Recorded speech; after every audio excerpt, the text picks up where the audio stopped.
From winging it horizontally to revving your rotors on any axis, it revolutionized aviation. From writing a page an hour to churning out hundreds in minutes, it changed how we copy. And from low-key background strings to electrified volume at center stage, it rocked the music industry. They're all inventions of the 1930s, a decade of challenge and hardship that inspired ideas like never before. From the helicopter to the walkie-talkie to the electric guitar, they're inventions that shook the world.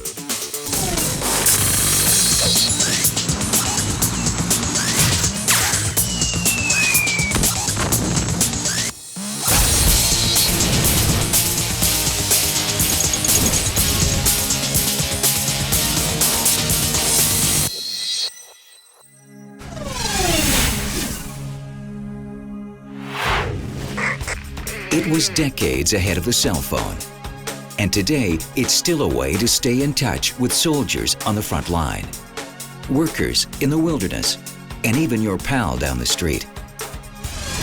Communication exactly as its inventor intended. 1933, a team of geologists slogs through a remote forest in northern British Columbia. Their only lifeline to civilization is their radio operator, Donald Hings. He knows Morse code and can communicate with head office. When it comes to new technology, Donald's way ahead of the pack. He was a scientist, an untrained scientist. He didn't have a formal education, but he thought like a scientist. He was always finding problems that perplexed him. And then he would tackle those problems by inventing some crazy contraptions. The geologists finish their job and prepare to head home. But there's an unexpected snag. Donald learns that they're stranded. Bad weather has grounded the bush plane that was supposed to pick them up. So the team decides to hike through the treacherous terrain back to civilization. Having to trek out on foot illustrated very personally to him how remote these locations really were, how lost these guys were if they didn't have that umbilical cord back to home office. Back home, Donald can't stop thinking about the experience. He wonders, might it be possible to build a two-way radio anyone could use, without a middleman and without learning complicated codes? In the 1930s, sending a radio message in Morse code is much simpler than trying to radio the human voice. It's not enough just to tell that somebody is speaking or not speaking. You actually have to make out the sounds and the words. And so to do that required a lot more technology than a simple Morse code set. Big technology that takes up too much space and is impossible to carry around in a backpack. The technologies for doing voice radio were well understood at the time. They were just too big and too clumsy to be useful for his application. So you start with that. You start with the radio sets that you do have. They're big, so you miniaturize them. You get them as small as you can. Donald's challenge: miniaturize the radio. At the same time, boost the power of its signal so voices can be transmitted clearly over distance. And therein lies the problem. To make a voice signal come through clearly, you need lots of power, and to have lots of power, you need a big radio. And so it was just at cross purposes to the whole notion of portable voice communication. Donald realizes he'll have to reinvent radio circuitry. All that complex wiring used to join radio waves to a voice signal has got to go. He also has to find a way to reduce the number of glass vacuum tubes that control the flow of electricity within the circuit. Through trial and error, he creates one small vacuum tube that can do what 4 tubes did before. Now, the radio wave can go through the tube at the same time as the voice signal, creating a super boosted, clear sound. Next, Donald works on shrinking other components and experiments to find the right antennas and wavelengths. Accomplishing all those things at once was the problem that my grandfather solved. It wasn't just a single invention. It was a very complex invention that had many, many different parts that all added up to what was at the time a really cutting-edge piece of complicated technology. When Donald shows his prototype to his bosses, they see a lot of potential. All right, let's give this a try. But the real test is how Donald's radio will work in the field. I don't really know if he would have been nervous as opposed to excited. I mean, sure, it's his job. There's a certain expectation that he's going to accomplish things, but I think he was granted a certain amount of leeway because you're doing something that hasn't been done before. Your bosses, if they're halfway smart, are going to realize that this might not work perfectly the first time. He moves deep into the bush.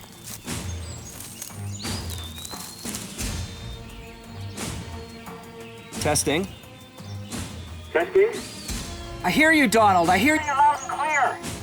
Minimal static, Testing. maximum clarity. Testing. I hear you, Donald. I hear you. He always had this kind of a skip and a clap, and he would say "yeah" when he got it working just the way he wanted it to. I imagine that he probably gave a very big, loud, and excited one when he got his first radio sets working. Testing. Donald's invention has done him out of a job in the field. That means less legwork and more brain work back at home base.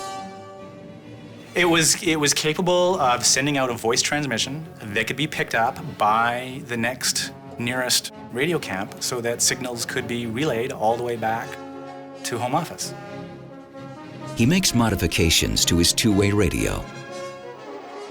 During World War II, it becomes a huge hit with the Canadian and British military, and it gets a new name. The walkie-talkie was named by journalists during the war when they saw some of the early radios that were being used, and it was like, so you can walk with it and you can talk with it. Quite obviously, a walkie-talkie. The name sticks. The walkie-talkie revolutionizes military communication. Half a century later, in 2001, Donald Hings receives an Order of Canada for saving countless lives on the battlefield and in the bush.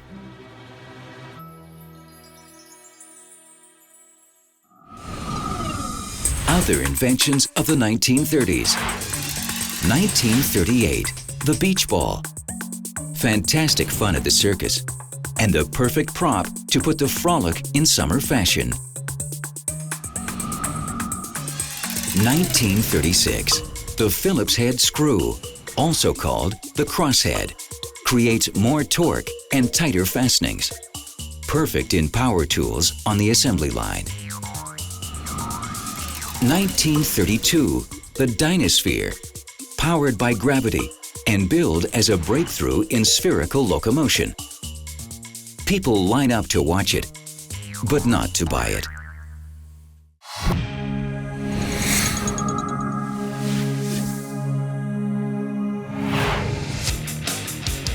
It's the heart of rock and roll, a sound that defines the 20th century.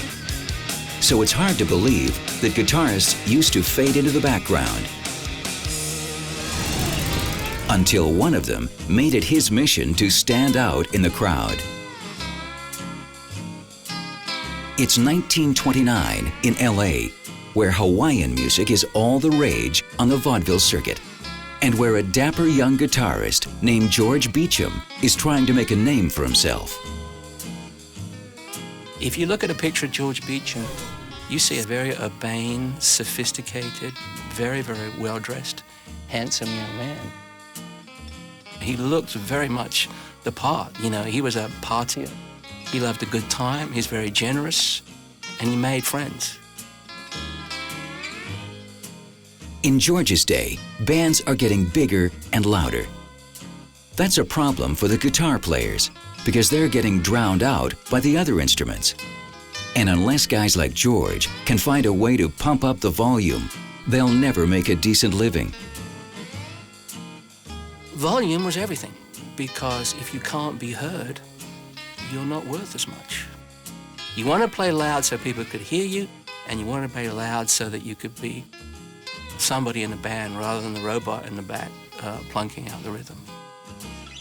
George tries hooking into a microphone and turning up the volume. But that creates nasty feedback, a sure way to turn off your fans. So George tries something else. He goes to a local violin shop where he and the owner experiment, inserting 3 aluminum cones into the body of the guitar. This makes the instrument resonate more loudly. The new guitar, known as a tricone, is a big hit with musicians. But George wants something even better. He thinks the solution is electrical, not mechanical, and that another kind of music machine might contain the technology he's looking for. The phonograph, invented in the late 1800s, works on the principle of electromagnetics. Grooves in the record cause a needle to vibrate.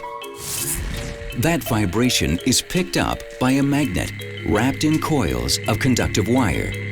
This electromagnetic pickup translates the vibrations into electrical signals, which are sent to a loudspeaker that can boost the sound to any level you want. George is excited. What if he could build that same concept into a guitar? To see if the basic idea could work, he builds a 1-string test unit with a 2x4. Then he removes the electromagnetic pickup unit from his record player, takes it apart, and incorporates it into this crude instrument. The results are promising.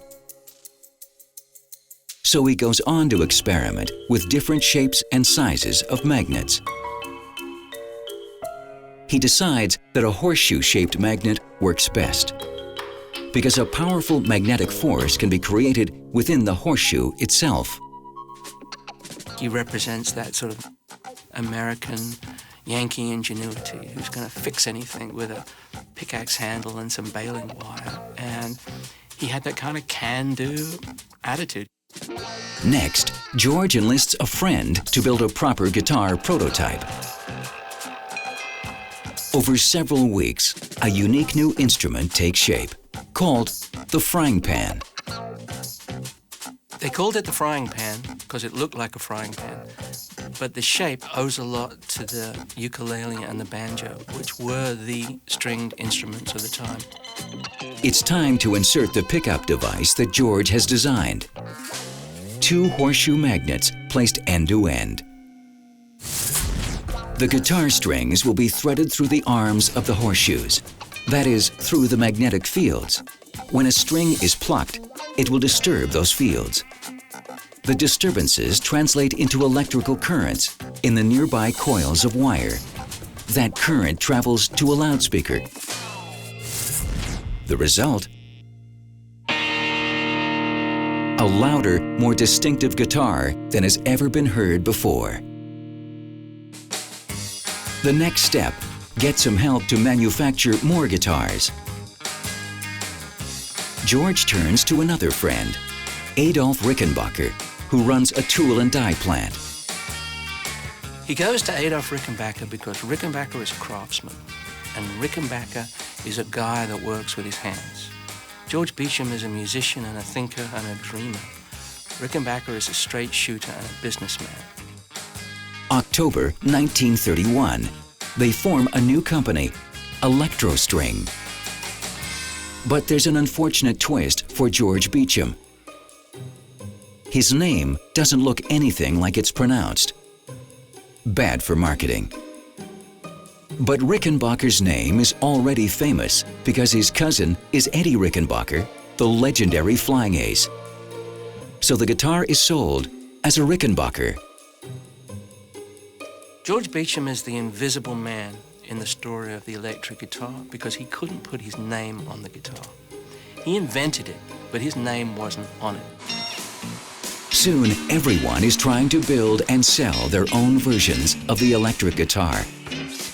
George and his partner decide it's too expensive to fight the patent infringement.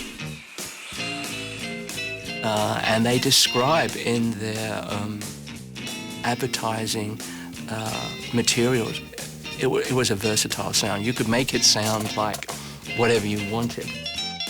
As it turns out, there's soon enough business for everyone, because guitarists soon realize that George's invention makes them the stars of the show. The electric guitar really is the sound of the 20th century. If we listen back, it was the sound that propelled rock and roll, and rock and roll was that revolutionary event in popular culture that we still live with. The electric guitar didn't shake the world, it rocked the world. From Hendrix to Townsend, from Lennon to Richards, anyone who's plugged in and tuned up owes a piece of their legacy to George Beecham. Other inventions that rocked the decade. 1933, the electron microscope magnifies our world. Using a particle beam of electrons instead of light, specimens become 2 million times larger than seen with the naked eye.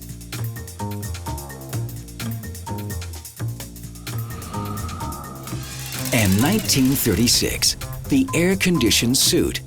Strap bellows under your shoes and pump air up, all the way up, even under your hat.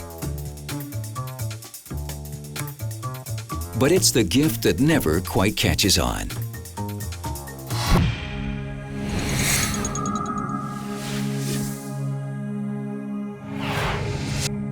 We call them time stealers, money grabbers, one of the most irritating machines ever.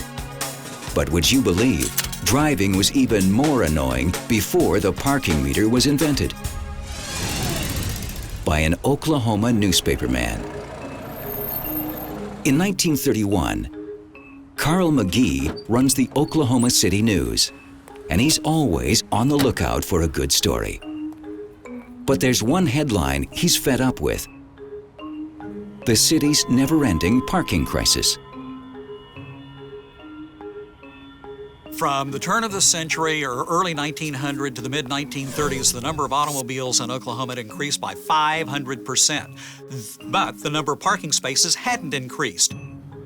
Drivers are only supposed to park for an hour, but everyone's breaking the rules.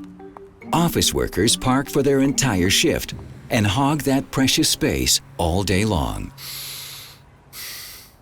These people would come to work at 7, 7:30, 8 o'clock in the morning. They would stay until 4:35, 5:36 in the evening and not move their cars. That leaves everyone else circling the block. The retail merchants were up in arms over this because all of these office workers were taking up the parking spaces that their customers then couldn't use. City police have tried solving the problem by chalking people's tires. But office workers find a way around that too. People would come out and maybe move their car 6 or 8 inches, so then the chalk mark on the tire wasn't in the same place where the cop had made it an hour or 2 hours earlier. A desperate Chamber of Commerce strikes up a committee to solve the problem. And they know the perfect guy to chair it. In the early 1930s, Carl McGee was the editor of one of the daily newspapers in Oklahoma City, the paper that was owned by the Scripps Howard Company. Now, McGee had lived in Oklahoma previously. He was, besides a newspaper editor, he was also a lawyer. Carl McGee is used to dealing with big issues. Carl McGee approached any problem head on. I don't think there was ever a problem that he didn't think that he could surmount. He went straight at the problem with only one goal in mind, and that was overcoming that problem. And the parking problem is no exception. McGee thinks about it day and night. Then it dawns on him, what about a machine that takes your money? But instead of buying a treat, you'd pay for a piece of pavement to park your car.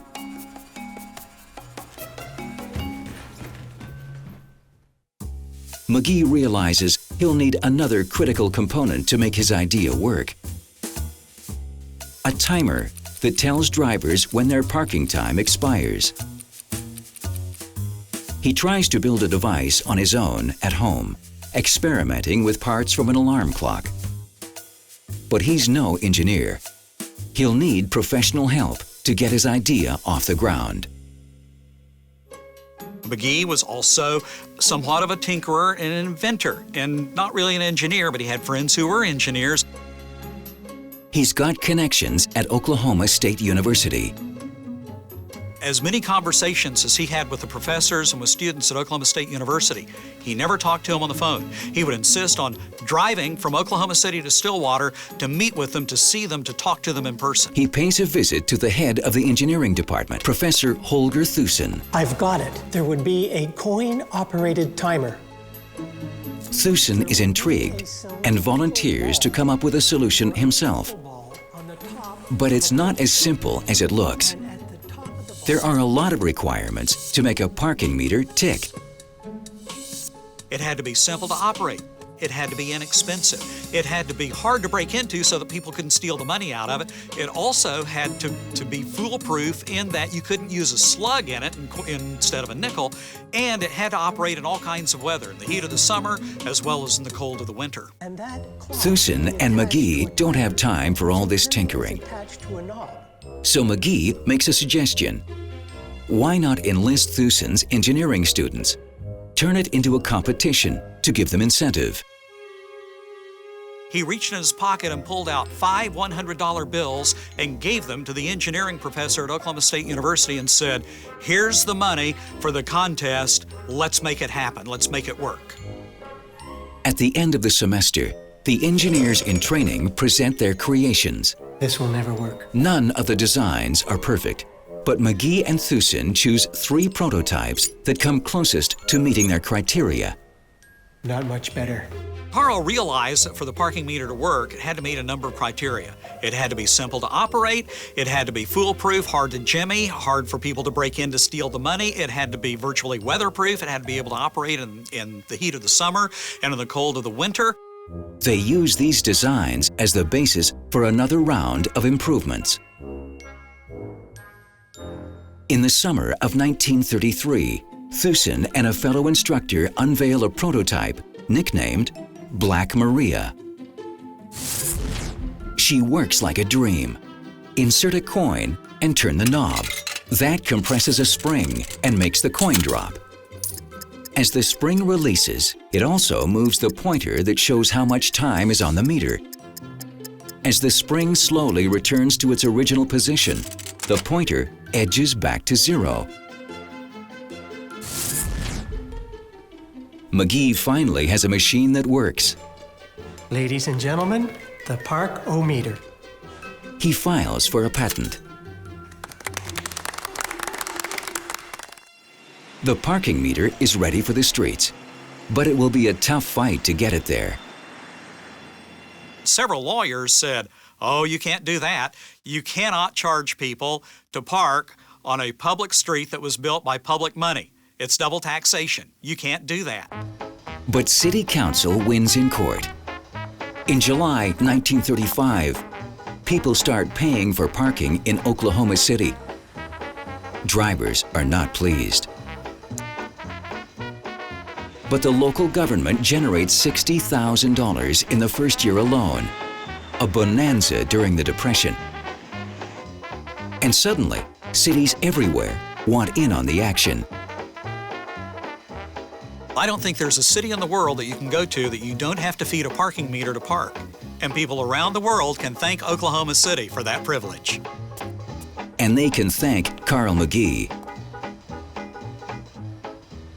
His invention won't win any popularity contests, but at least everyone pays, no matter who they are.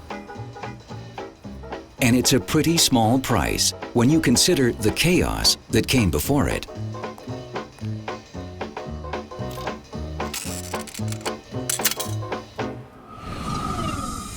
More inventions of the decade.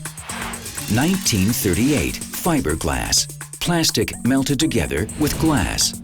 Lighter, stronger, and more flexible than steel, used in everything from cars to comforters. And is completely fireproof. Now one can smoke in bed with safety. 1933, the drive-in theater. Originally billed as fun for the whole family, it catches on with couples and gets a whole other kind of reputation. And now, on with the show.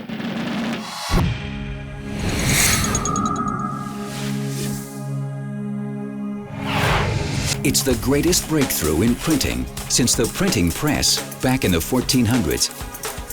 What's even more amazing about the photocopier, it might never have been invented if it wasn't for the unusual genius of Chester Carlson. In the mid-30s, Carlson is bored, pushing paper in a New York patent office. But it's the Depression, and he's happy to have a job. He knows what it's like to be poor. He had the worst childhood in history.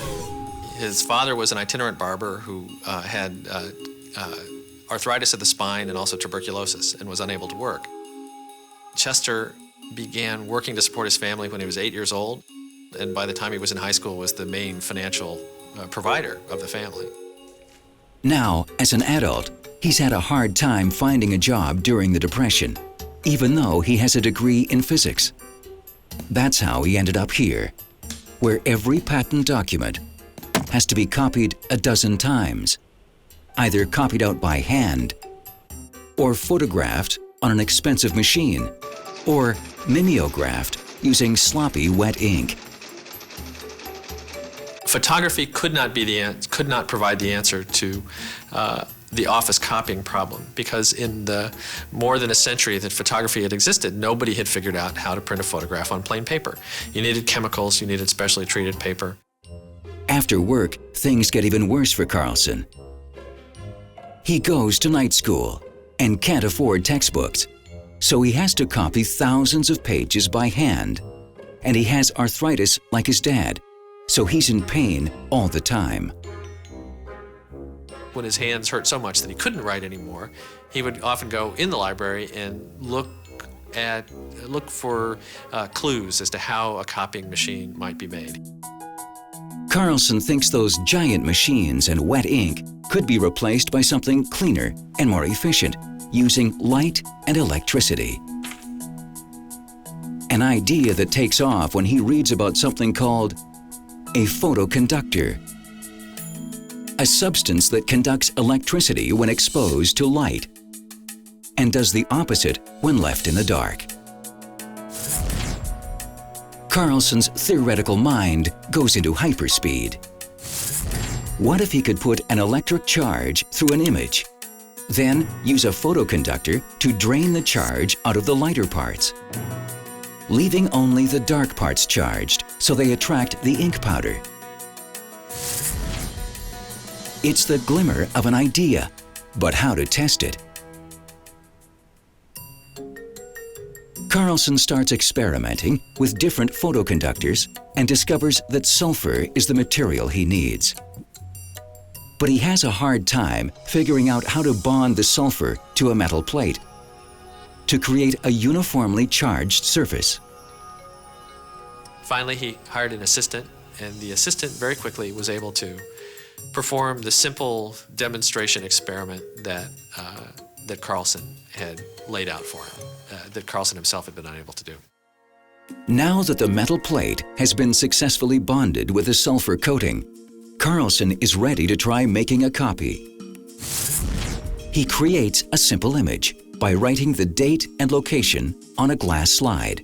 October 22nd, 1938, Astoria, New York.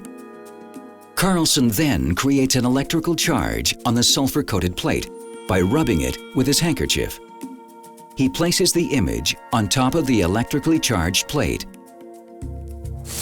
Now, he shines a bright light through the image onto the plate. The sulfur photoconductor drains the electrical charge out of the lighter parts of the image. In this case, everything except the words. The darker part, the actual words, retain their static charge and attract ink powder. The result: the ink powder is attracted to the areas that are in shadow, recreating the original image on the metal plate. Finally, Carlson uses an iron to soften a piece of wax paper.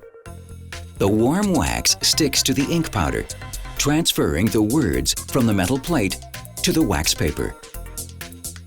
The world's first photocopy is a little bitty piece of wax paper. There are dots in the background. The writing isn't very distinct, but that's it. It's the world's first Xerox copy. Carlson's idea is so revolutionary, it's hard for mere mortals to understand his achievement. Honey, look! Look! It worked! I'm happy for you, Chester. But He was driven by just this determination to fulfill the ambition that he'd had since he was a child, which was to become a great inventor, to do something that would make a mark in the world, that would make a fortune for himself. Corporate America isn't impressed either. Not yet. At least 20 companies reject Carlson's idea. It takes almost a decade to persuade anyone that his patent is a winner. In 1946, a photography company called Haloid buys into the technology. Carlson's invention gets a new name, xerography, which means dry writing, and the Xerox empire is born. Carlson becomes a multi-millionaire, and his invention is a hit with secretaries everywhere. Carlson is fascinating not only because he's a solo inventor, which is a great rarity, but also because his invention has never been topped. We still make copies the way he invented in the 1930s, and that's not true of almost anything else that we do. By 1968, Chester Carlson is one of the wealthiest men in America, and happily remarried. But he never forgets his humble roots. He gives away most of his fortune to charity.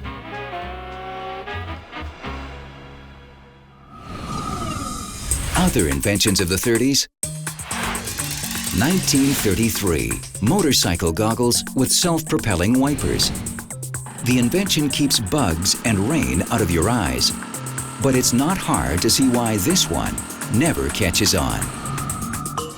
And 1936, the trampoline. Created by gymnasts to train tumblers, its popularity explodes to put new bounds into family fun.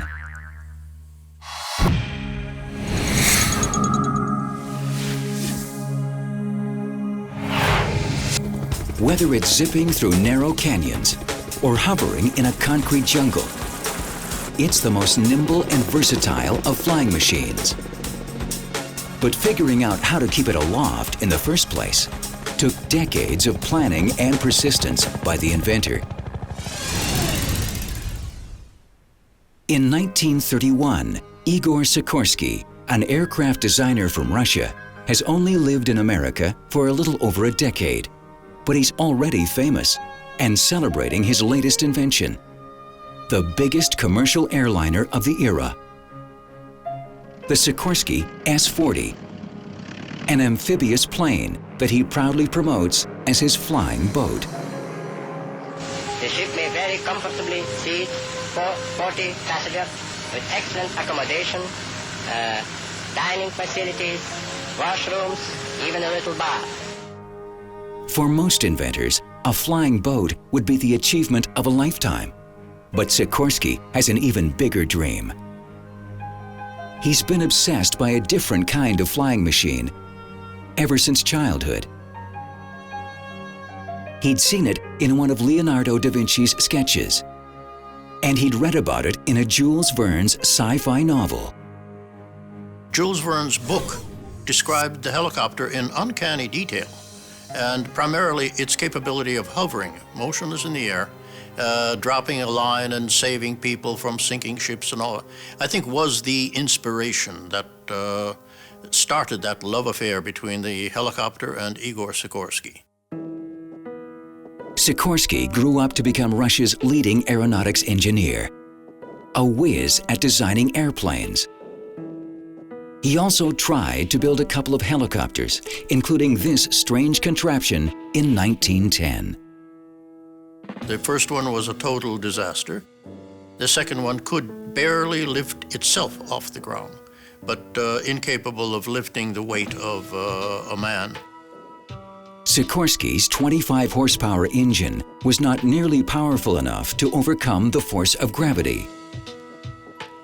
My father then intuitively began to realize that the challenge of the helicopter was going to be even more difficult than that of a conventional fixed-wing aircraft. Sikorsky put his helicopter dreams on the back burner. He left Russia during the Bolshevik Revolution and headed to America. Now, with the success of his airplanes, he decides it's time to give the helicopter another try. A lot has happened in 2 decades. Metals have become more lightweight. There have been breakthroughs in aerodynamics. Engines are more powerful. And other inventors have been trying to get their own helicopters off the ground. But their designs are complicated with multiple rotors. And so far, nobody has figured out how to solve the problem of torque. When the blades spin, the helicopter wants to counteract the motion by spinning in the opposite direction. But Sikorsky has a completely different design in mind. He insisted on creating a totally heretical, totally impossible, impractical solution, which was to drive one single main lifting rotor and counteract the torque with a tiny little rudder rotor at the end of the fuselage. Sikorsky puts his radical idea on paper. 3 blades mounted horizontally on a single rotor will be powered by the engine to generate lift. Another smaller single blade mounted vertically on the tail will counteract the main rotor to prevent the helicopter from spinning in circles. Critics think this design is too simple. Sikorsky applies for a patent anyway. As the Depression grinds on, Sikorsky's bosses at United Aircraft Corporation are forced to shut down his airplane division. Sikorsky seizes his opportunity and persuades them to give him a small budget to work on his helicopter idea. The winning argument was when Igor Sikorsky paused for a second and said, "I am convinced that the helicopter will prove to be a unique instrument for the saving of human lives." In the spring of 1939, Sikorsky builds a flight training apparatus to develop and fine-tune the control system. And that summer, he sets up a movable test stand powered by a motorcycle engine to check his rotor blades. This leads to a key breakthrough. Sikorsky realizes that he can better control the helicopter's movement by attaching the rotor blades to a device called a swash plate. Tilting the swash plate forward decreases lift at the front and increases it at the back, pushing the helicopter forward, a process called cyclic control. By September 1939, all that research comes together in the form of a helicopter prototype, the VS-300, a simple open framework of welded steel tubing. Very good, gentlemen. With an open framework, you could change anything. Quite literally, with overnight, you could take one hacksaw to take off some part you didn't like and a small welding torch to weld it on to a different part of the helicopter. The VS-300 has 3 blades in the main rotor and a single blade in the tail rotor. Both are powered by a 75 horsepower engine. Sikorsky prepares to take his first vertical test flight. He puts on his fedora, which he jokingly calls his crash helmet. but the testing itself will be no joke. Making this invention fly will be Sikorsky's riskiest experiment ever. He was teaching himself how to fly this very capricious, unstable machine at the same time that he was conducting his first flight tests. Sikorsky is audacious, but no fool. For this first test, the helicopter is tethered to the ground with heavy ropes. It's a good thing, too. When the prototype lifts off, it's very unstable in the air, bouncing and tilting erratically.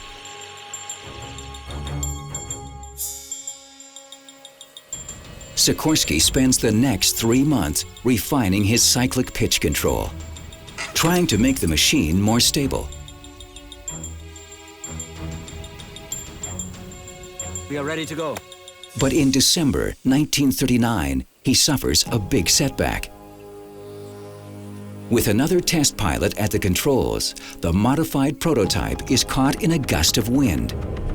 The machine rolls over, and its rotor blades smash into the ground. When that happens, you have one shredded rotor system and a very badly bent helicopter.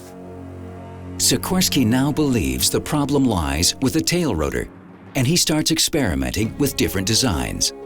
I remember my father coming home, unhappy, sometimes very frustrated, but never, ever frustrated to the point of saying, "I'm giving up." He tries a variety of configurations for the tail of his prototype, but in the end, he returns to his original idea of a single vertical tail rotor.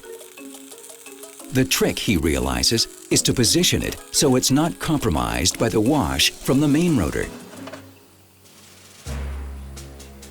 2 years after that first test flight, Sikorsky thinks he's finally got it right. This time, he'll attempt free flight with no tethers and full control in all directions.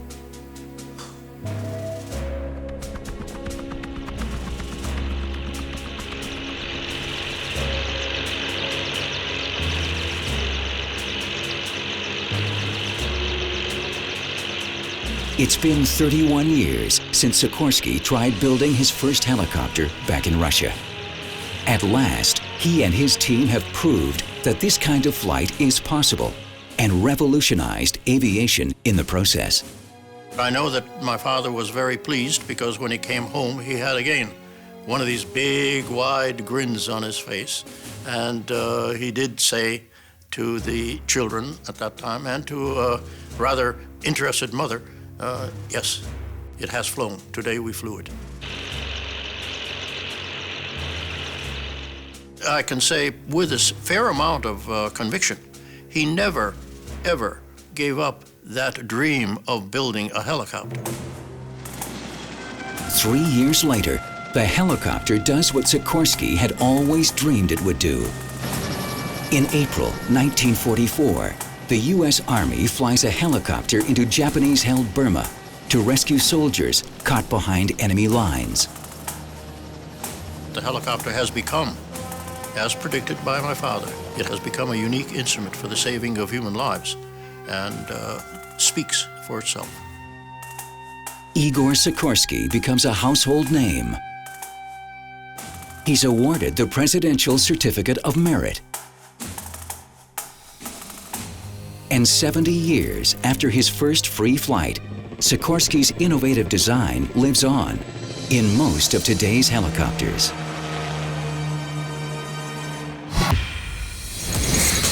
And so end the challenging 1930s in what was the most innovative century the world has ever known.